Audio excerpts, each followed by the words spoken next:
আবার কেউ কেউ বলছে ফুরফুরা শরীফ, সেই ফুরফুরা শরীফের সম্পত্তিতেও আমাদের। অতএব এদের চিন্তাধারাটা দেখুন। এই যারা করছে এদেরকে আইনি নোটিশ পাঠানো যায় না। তবে আপনাদের উদ্দেশ্যে বলি, যারা বলছেন ফুরফুরা শরীফের জমি আমাদের, তারা কান খুলে শুনে রাখুন। পশ্চিম বাংলার পীর আবু বকর সিদ্দিকীর জন্মভূমি, সেই মাটির দিকে যদি আপনার চোখ পড়ে, তাহলে আগামী দিন বাংলার যুব সমাজ, বাংলার হিন্দু মুসলিম দলিত আদিবাসী কাঁধে কাঁধ মিলিয়ে আপনাদের চোখটাকেও তুলে নেওয়ার ব্যবস্থা করবে। তার জন্য আপনারা তৈরি থাকুন। কেন ফুরফুরা শরীফ এমন একটা পবিত্র পীঠভূমি, এমন একটা স্থান যেখান থেকে দাদা হুজুর পীর কেবলা রহমাতুল্লাহ আলাইহি হাজার হাজার নয় লক্ষ লক্ষ মানুষকে দেশপ্রেমী শিখিয়েছেন।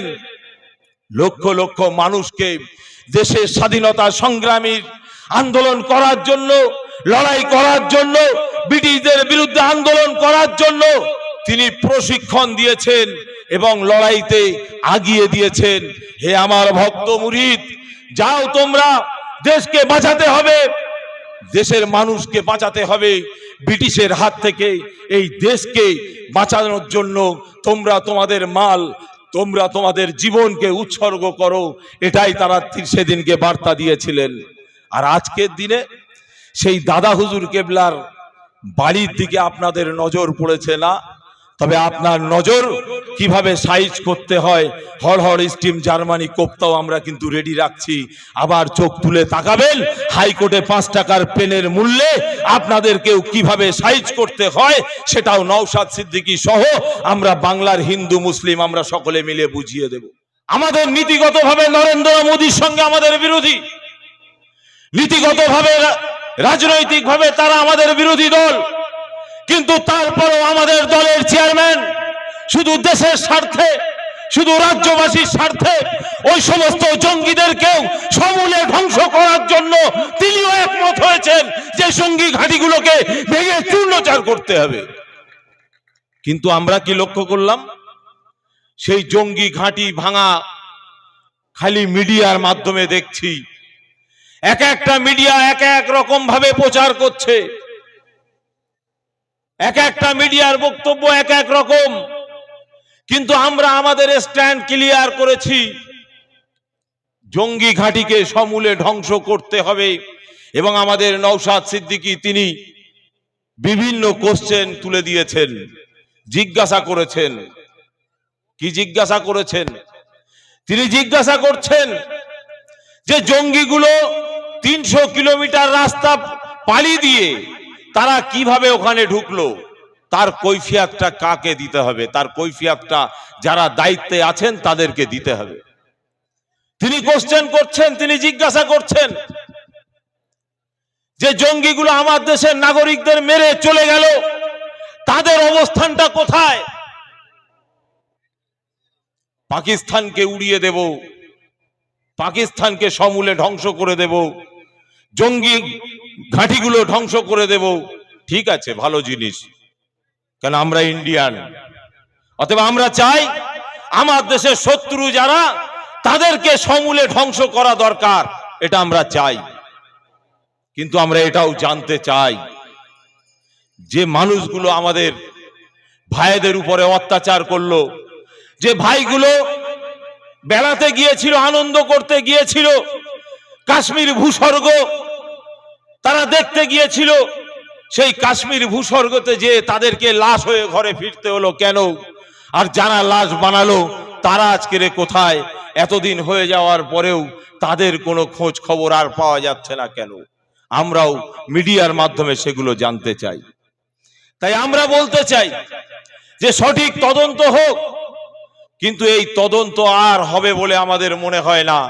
তার কারণ হলো এটাই, কেন ফ্যাসিস্ট এমন একটা শক্তি, ফ্যাসিস্ট এমন একটা চিন্তাধারা, তারা হাজার হাজার নয় লক্ষ লক্ষ মানুষকে মেরে দিয়েও তারা তাদের নিজস্ব নেতৃত্বকে কায়েম করতে চায়, তারা তাদের গদিটাকে টিকিয়ে রাখতে চায়, তারা জনগণের মৃত্যু হবে কি বাঁচবে, জনগণ কি খাবে কি পড়বে, জনগণের চিন্তা তাদের মধ্যে নেই।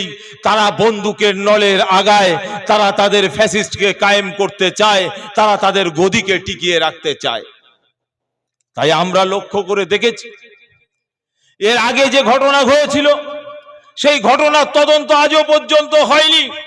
আবার এই যে ঘটনা হলো এটার তদন্ত হবে কি সেটাও আমরা চিন্তায় পড়ে আছি।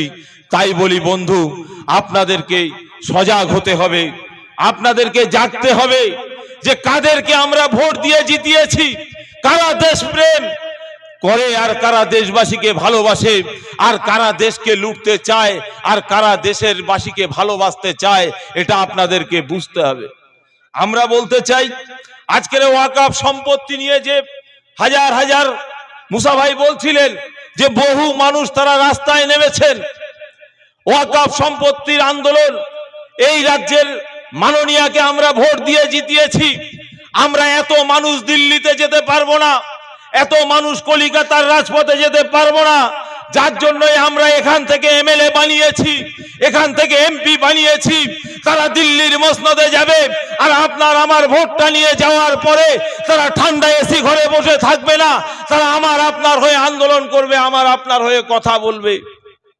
কিন্তু আমরা কি লক্ষ্য করলাম, রাতের অন্ধকারে একটা শ্রেণীর মানুষ তারা নিজেদের সংখ্যার বলে যখন এই ভারতবর্ষের সংবিধান বিরোধী, দেশ বিরোধী, বাবা সাহেব আম্বেদকরের রেখে যাওয়া যে সংবিধান, সেই সংবিধান বিরোধী এবং বাংলার নয় তামাম ভারতবর্ষের একটা জাতিকে সমূলে ধ্বংস করে দেওয়ার একটা রূপরেখা নীল নকশা তৈরি করলো যে এমপি সভার মধ্যে, সেখানে তাদের উপস্থাপন, সেখানে তাদের কথাবার্তা, সেখানে তাদের আন্দোলনকে আমরা সেইভাবে চোখে দেখতে পাইনি।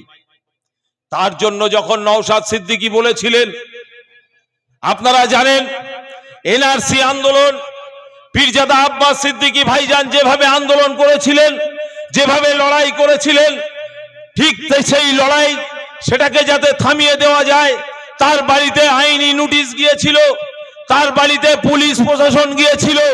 আর ঠিক তেমনি ভাবে নওশাদ সিদ্দিকীর নামেও এই দিদিমণির ভাইপো তারাও অ্যাডভোকেটকে দিয়ে চিঠি পাঠিয়েছেন, আইনি নোটিশ পাঠিয়েছেন। এদের আইনি নোটিশ পাঠাবার জায়গা থাকে না। যখন জয় শ্রীরামের ধ্বনি দিয়ে আমার মুসলমান ভাইকে পেটায়, যখন জয় শ্রীরামের ধ্বনি দিয়ে দলিত আদিবাসীকে পেটায়, যখন জয় শ্রীরামের ধ্বনি দিয়ে বারাসাতের মতো জায়গায় খাসিওয়ালাকে মারে পেটায়, তখন এদের আইনি নোটিশ যায় না, তখন এদের কাছে অ্যাডভোকেট যায় না, তখন এদেরকে আইনি নোটিশ দেওয়ার সময় হয় না। নওশাদ সিদ্দিকী ওয়াকফ আন্দোলন করবে, তার বাড়িতে আইনি নোটিশ পাঠাবার জন্য তাদের অ্যাডভোকেটের ব্যবস্থা থাকে। এটাই হলো সেই তৃণমূল যাদেরকে আমরা ভোট দিয়ে জিতিয়েছি। আপনাকে ভাবতে হবে, ভাববার সময় এসে গেছে যে কাদেরকে আমরা ভোট দিয়েছি। যারা আজকের আমাদের মসিহা সেজেছিল, যারা বলেছিল 10,000 মাদ্রাসা দেব, যারা বলেছিল সাচার কমিটির রিপোর্ট বাস্তবায়ন করব, যারা বলেছিল এই ওয়াকফ সম্পত্তি উদ্ধার করে দেব, আজও পর্যন্ত আমরা একটা ওয়াদা পূরণ করেছে আজও পর্যন্ত আমরা দেখিনি। তাই আপনাদেরকে বলবো যে আগামী দিন সোচ্চার হন এবং এই দুর্নীতিবাজদের বিরুদ্ধে রাজনৈতিক ক্ষমতা, রাজ পাওয়ার তৈরি করুন। যদি তৈরি না করতে পারেন, ওয়াকফ শুধু যাবে সেটা নয়। মায়ানমার দেখেছেন, মায়ানমারের যে কাটা, যে রক্ত শরীর, যেভাবে তারা নিজেদের জীবনকে বাঁচাবার জন্য, নিজেদেরকে বাঁচিয়ে রাখার জন্য নদীর একটা পাড় থেকে পানি দিয়ে স্রোত থেকে বেয়ে তারা ওপর পারে গিয়েছে, যে নিজেদেরকে বাঁচতে হবে, তাদের সন্তানদেরকে নিয়ে বাঁচতে হবে, তাদের বিবি বাচ্চাদেরকে নিয়ে বাঁচতে হবে। তাই তারা একটা জায়গা থেকে নদী পার হয়ে আর একটা পাড়ে যেয়ে উঠেছেন। আগামী দিন কিন্তু আপনার সামনেও সেই জায়গা তৈরি করছে। তাই যদি না হয়, বর্তমান সময়ে বিজেপির বড় বড় নেতা, বড় বড় লিডার, কেউ বলছে বিধানসভার মধ্যে ঢুকতে দেব না, আবার তো আর এক কাটি উপরে যেয়ে বলছে ভারতবর্ষ থেকে তাড়িয়ে দেব, মুসলমান নামক শব্দটা রাখবো না। আবার কেউ কেউ বলছে ফুরফুরা শরীফ, সেই ফুরফুরা শরীফের সম্পত্তিতেও আমাদের। অতএব এদের চিন্তাধারাটা দেখুন। এই যারা করছে এদেরকে আইনি নোটিশ পাঠানো যায় না। তবে আপনাদের উদ্দেশ্যে বলি, যারা বলছেন ফুরফুরা শরীফের জমি আমাদের, তারা কান খুলে শুনে রাখুন।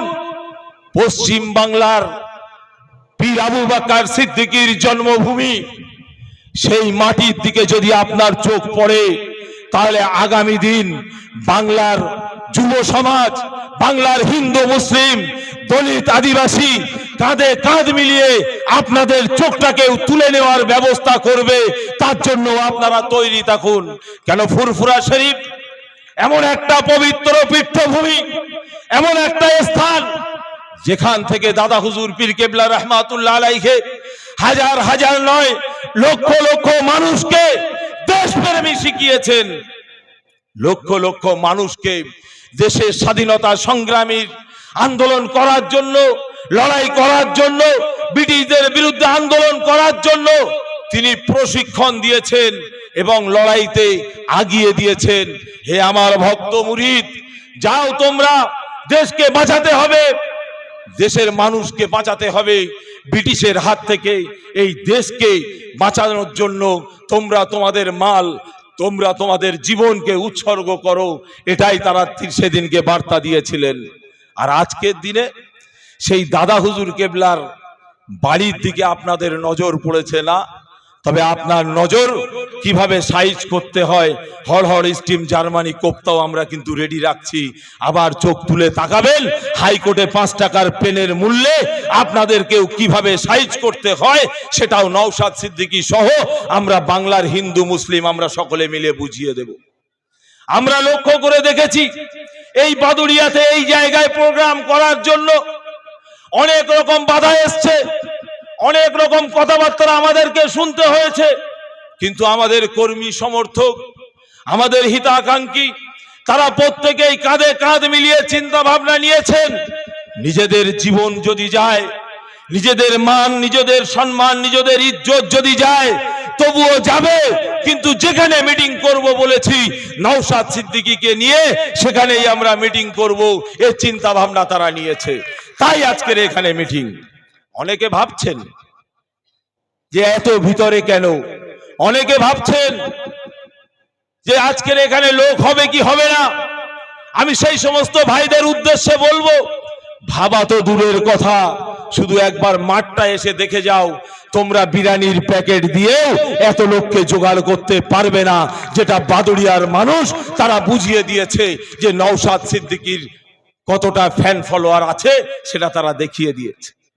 তাই আপনাদেরকে বলবো, বাদুড়িয়ার মানুষ হিসাবে আপনাদের কাছে অনুরোধ করব যে আগামী দিন আপনারা কোথায় ভোটটি দেবেন, আপনার মূল্যবান ভোট। আপনারা ইতিপূর্বে যাকে ভোট দিয়েছিলেন এই বাদুড়িয়ার, সেই ভোট নিয়ে তিনি আজকের কোথায়? ওয়াকফ সম্পত্তি নিয়ে এত আন্দোলন হচ্ছে। নওশাদ সিদ্দিকী বিধানসভার মধ্যে আওয়াজ তুলেছেন। ভালো করে ভাবুন, নওশাদ সিদ্দিকী যদি বিধানসভার মধ্যে আওয়াজ তুলতে পারেন, তাহলে তো এতগুলো মুসলিম বিধায়ক ছিল, নওশাদ সিদ্দিকীর সঙ্গে হ্যাঁ হ্যাঁ বলতে পারতেন, নাই না বলতে পারতেন। কিন্তু একটা ব্যক্তির মুখে কোনো কথা ছিল না, কোনো আওয়াজ ছিল না। নওশাদ সিদ্দিকী একা বলেছেন যে এই বিধানসভায় বিল পাস হোক এবং সরকারের পক্ষ থেকে মামলা করা হোক। সেই মামলা করার ক্ষমতা এই মমতা ব্যানার্জিরও হয়নি, আর যতগুলো মুসলিম বিধায়ক ছিল একটা কারুর হয়নি। তাই আমি আপনাদেরকে বলবো, আপনার কে, জনগণের কে, দেশের কে, বাঁকুড়াবাসীর জন্য কে লড়াই করছে, পুলিশের মানুষের জন্য কে লড়াই করছে, দলিতের জন্য কে লড়াই করছে, খেটে খাওয়া মজদুরের জন্য কে লড়াই করছে, একবার আপনাকে ভাবতে হবে। সেই ভাববার সময় এসেছে। সকলকে সচেতন হওয়ার জন্য সকলকে এই ডাক দিলাম, এই আহ্বান করলাম, আপনারা আগিয়ে আসুন এবং আমাদের পীরজাদা নওশাদ সিদ্দিকী সাহেবকে, ইন্ডিয়ান সেকুলার ফ্রন্টের হাতকে মজবুত করুন, নিজের অধিকারকে নিজে বুঝে নিন। এই আহ্বান রেখেই আমি আমার বক্তব্য শেষ করছি। ইন্ডিয়ান সেকুলার ফ্রন্ট জিন্দাবাদ, নওশাদ সিদ্দিকী জিন্দাবাদ।